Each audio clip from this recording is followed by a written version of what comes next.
welcome back to my channel. I hope you're all really well. So today I've got a special guest with me. This is my sister, guys, and she's just recently turned from Slovenia, so I thought it'd be nice to get her back on my channel and do some questions. Get into the video. Right, so the first question I'd like to ask you is, what is it like being back in Birmingham and what have you missed?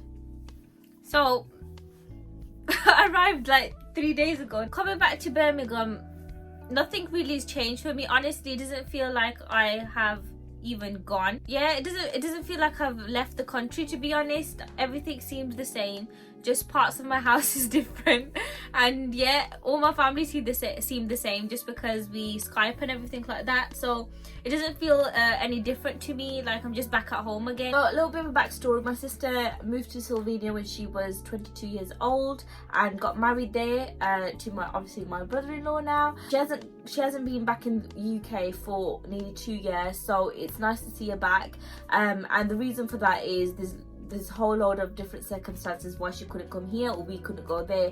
Next question is, what is it like living in a different country?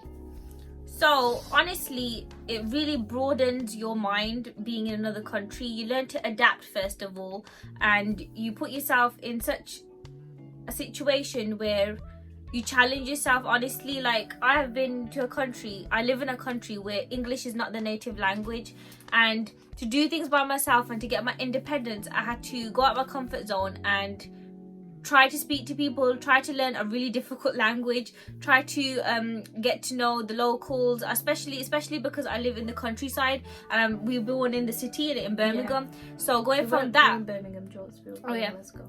So being from the city and then going to the countryside, it was really a challenge for me, especially because all I can hear is birds and it's really quiet, and my neighbours are much older, they can't speak the language. So definitely I would highly recommend going to another country.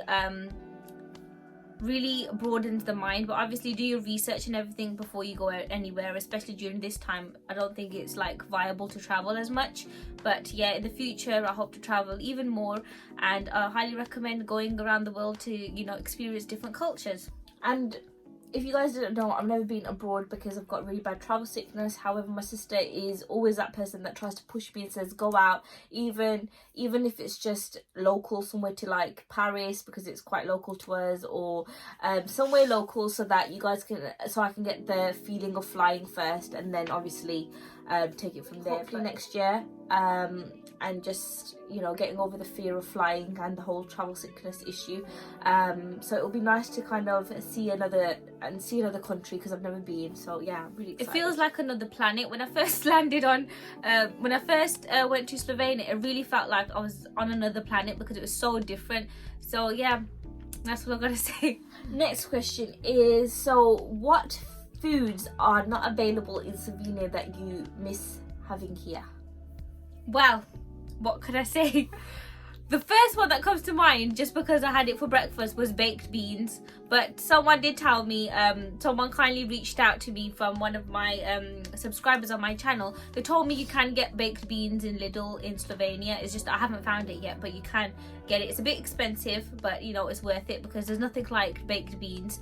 So yeah, I really miss baked beans, the English breakfast, the whole of that shebang. Do you not get bacon over there? You do get bacon, but it's just not the same, you know what I mean? These are strips. Well, apparently I mean, you could probably find it, but I've not found it, you know what I mean? Apparently someone told me that you can't get bacon like the British bacon anywhere in the world. It's just very unique. So yeah, I don't know what they put. We're knowing about our bacon, guys. So yeah, I miss that. And you know, some of the fast foods like KFC, there is one in Maribor, which is like 40 minutes away from where I live, so that's a bit of a hike to go there. So the country has helped me lose weight and cut down on my fast food, I have to say that.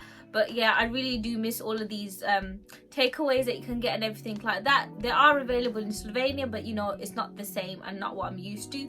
So yeah, I do miss the diversity of food. You can get it in the capital and everything, but you know, you can't get the same, you know, where I live. KFC, McDonald's. Now they have McDonald's, it's just KFC is far away. Yeah, I love that I crispy did chicken. treat her to a McDonald's when she came back. Sorry, a KFC when she came back to the Birmingham. Yeah, a so nice chicken fillet. chicken and fillet, spicy chicken hot wings. and Gravy. chips and gravy. Oh yeah. I love a good KFC. Next question. What is it like living without your siblings? Because I know it was a big change. Well, honestly, it was a big change to adapt, especially because where I live, as I mentioned, it's in the countryside. It's really quiet, and my husband goes to work and stuff like that. And when I was first not working and stuff, I was at home a lot, so it was hard to adapt at the start because you feel isolated, especially if you don't know the language. So I really missed my company. I really missed the company of my sister and obviously the rest of my family, because you know, me and my sister are close in age, so we did mostly everything together and everything like that. But when I was in the other country, I had to do everything by myself. I did have my husband obviously to support me, but you know, you can't do girly things. You know, I don't want to drag him to every girly thing that I wanted to do, if you get what I mean. So like being independent, it's like another level over there, I'm guessing, because you don't have like, you do need a car to get anywhere, because the buses, no offense, but they are not the best where I live. So you know, if you miss the bus, that's it, your whole day is gone to shite. So yeah, so I do miss the company of going out with my sister and doing things like that.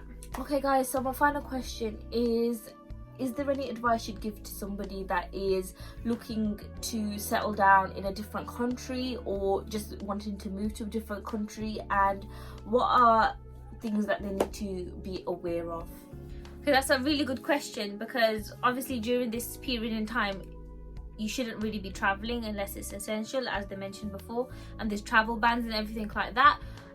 But if you are having to travel during this time, then just make sure you check the travel restrictions in each country and anything you need to sign or any documents that you need to bring with you. So hopefully in the future, when things get better and you're able to travel, I'd highly recommend doing your research about the culture, the etiquette, the manners, how you should behave, you know, what is the norm there, because obviously some things might be taboo in another country that you're not aware of. So make sure you do your research and everything, so you can be polite, which is obviously a must if you go into someone else's country. And also just try to go out your comfort zone. Be safe, but go out your comfort zone and try doing new things and different things that you wouldn't usually do, because that's what going to another country does. It makes you, you know, broaden your horizons. It broadens your horizons and it forces you to go out your comfort zone, basically. So yeah, I'd highly recommend just doing your own research before you go anywhere and give it a try. You know, what have you got to lose? Yeah, and I think as well, like, I've never been abroad, but I'm guessing I think planning ahead is essential. Like my sister, before she moved to Slovenia, she did a lot of research. She kind of obviously visited her fiance and came like back and forth every couple of times throughout the year, so she kind of knew where things were, and obviously he introduced her to different areas of the place, so she was quite familiar with that. However, I think it's very important that you do your research if you are going alone, because going to a new country can be very daunting scary. and stuff. Yeah, exactly. So yeah, you know, highly recommend you do your research. But that's it for today's video, guys. We will be doing some more throughout the week. She is here for about 2 weeks, I believe. We've got a couple of videos in store for you guys, so I hope you guys subscribe so you guys get that notification. But I hope you guys enjoyed this video, and thank you so much for watching, and I hope